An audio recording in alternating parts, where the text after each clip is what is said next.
Hi, my name's Penny and this is my Get Graphic With It readathon wrap-up. So the Get Graphic With It readathon was a readathon that went from the 1st of October to the 7th of October, and I am finally getting around to doing my wrap-up of all the books that I read. There were 10 challenges and I managed to complete them all, so well done me.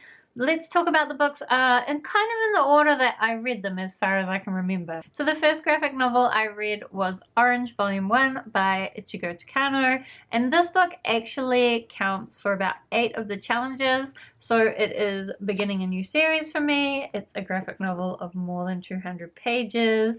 It has a female protagonist. It is in black and white.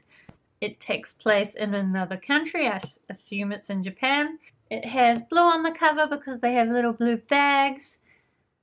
It actually was pretty humorous, despite the fact that it also has quite a heavy topic. And one of the hosts was reading it as well.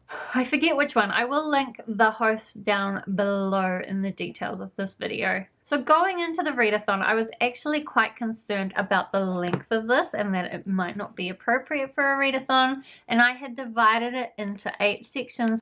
And if I could get through one section in a day, then I was confident that I would be able to get through the whole thing in the week of the readathon.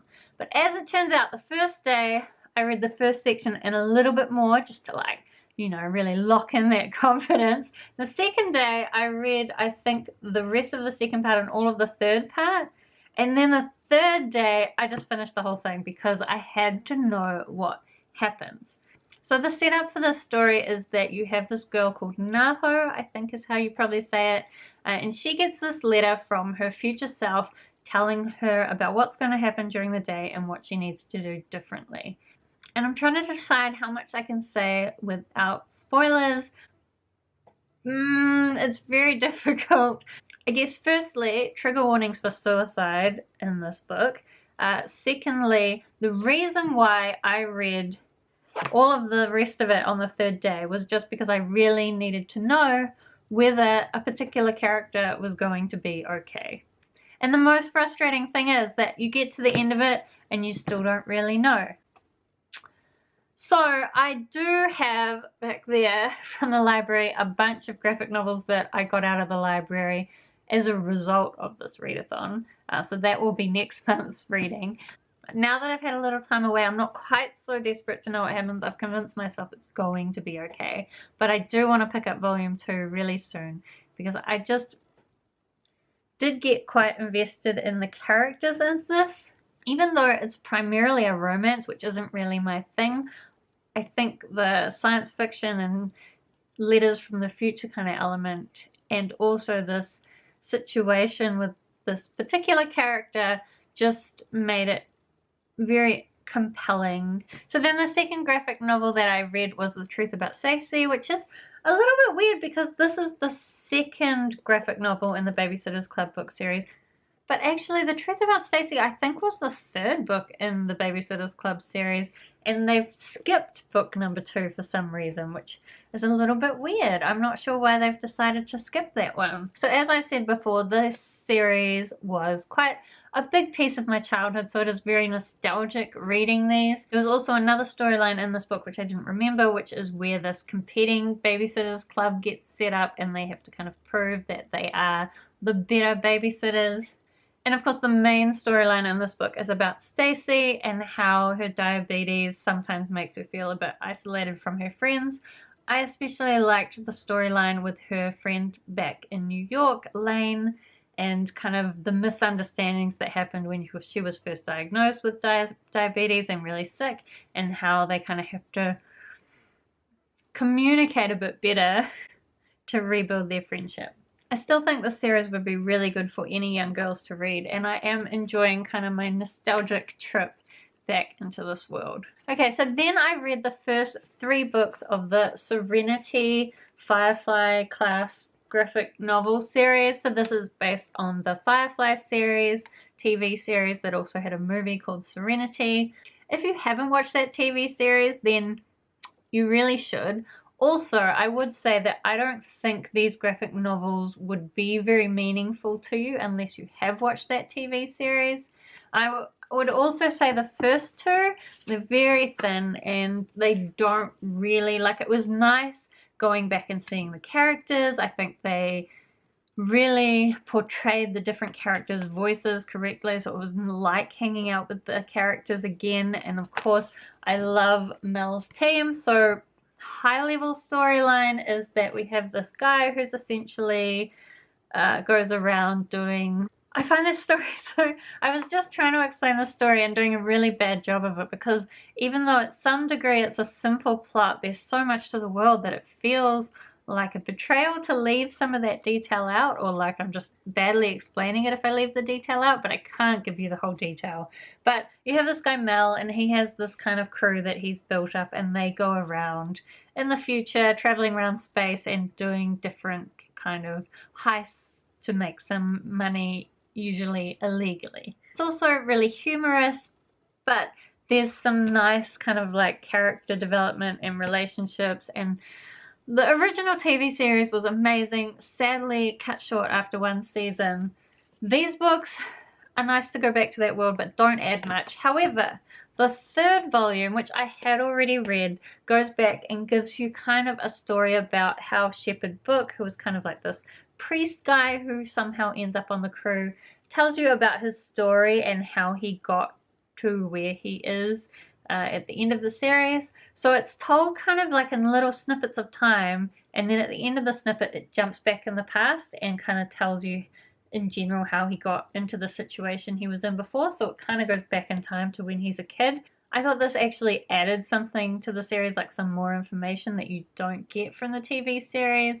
So I thought this volume was really good. I have got, again from the library over there, 2 more books from the series that have been released, so I'm hoping that they will also add something more to the story. I do note that the next one is quite a lot thicker, so hopefully that means there's a bit more meat in there. So then the next ones I read was the first 3 volumes of Rat Queens. I am quite conflicted about this series, primarily because I really loved some of the characters. Like, I wasn't that sure about them in the beginning. It basically follows, which one's the first volume? This one.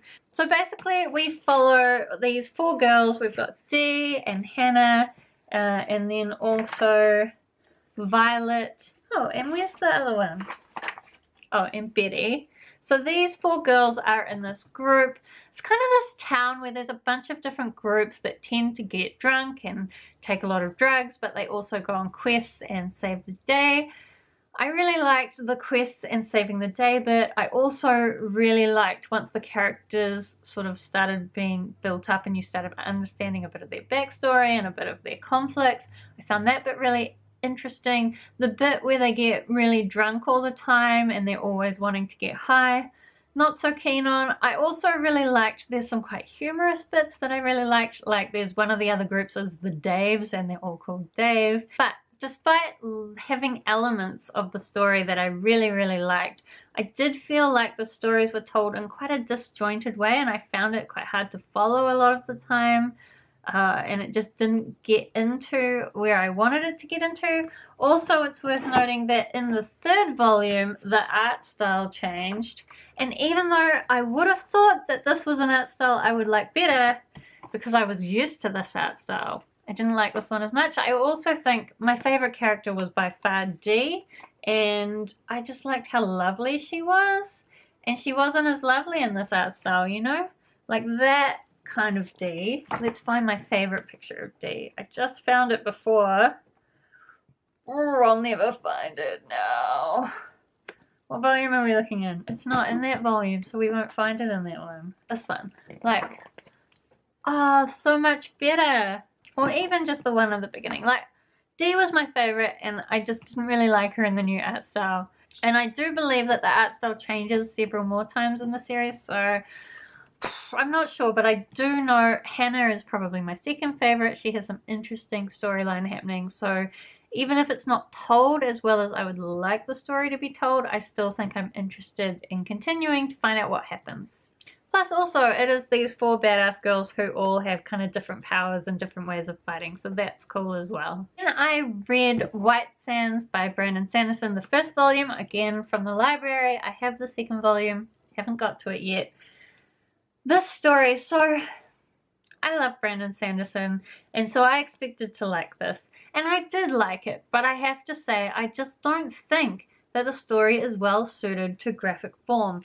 There is a lot of this stuff where they're just in this desert and everything is like so white, and like, why not give these spheres a bit brighter color? Like, I just really love graphic novels that have bright colors and quite vibrant imagery, whereas this, just so much of it is this white page after white page. They're wearing white, like, it's just kind of boring, and for a lot of the time they're just talking, and it's white, and they're talking, and it's white, and they're talking, and I think in the beginning, while I was reading it, I was thinking to myself, wow, I bet if I was actually reading this as just a novel, I would think the story was amazing. But as a graphic novel, it's just a bit slow paced. And a lot of the pictures just didn't really seem necessary, since we were still just these two guys dressed in white talking in the desert. Like, I will say that April Sarah also read this for her Get Graphic With It, and she said that at the end of volume 2 the art style changes, and I'm not sure whether this will be a good thing or a bad thing, but if it adds more color to it, then maybe I'll like it more.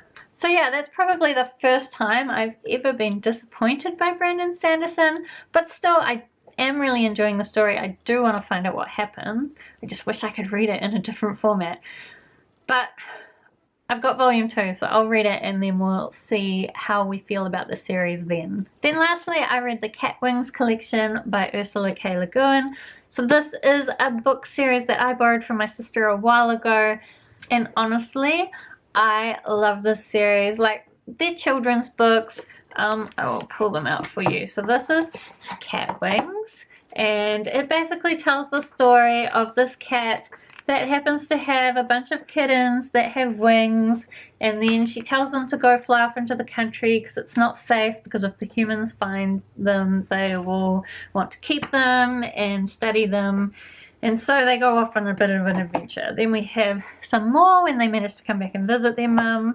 Then this other stupid cat called Alexander, who runs into the kittens, and then finally this kitten Jane, who, ooh, spoilers, is their younger sister who also has wings.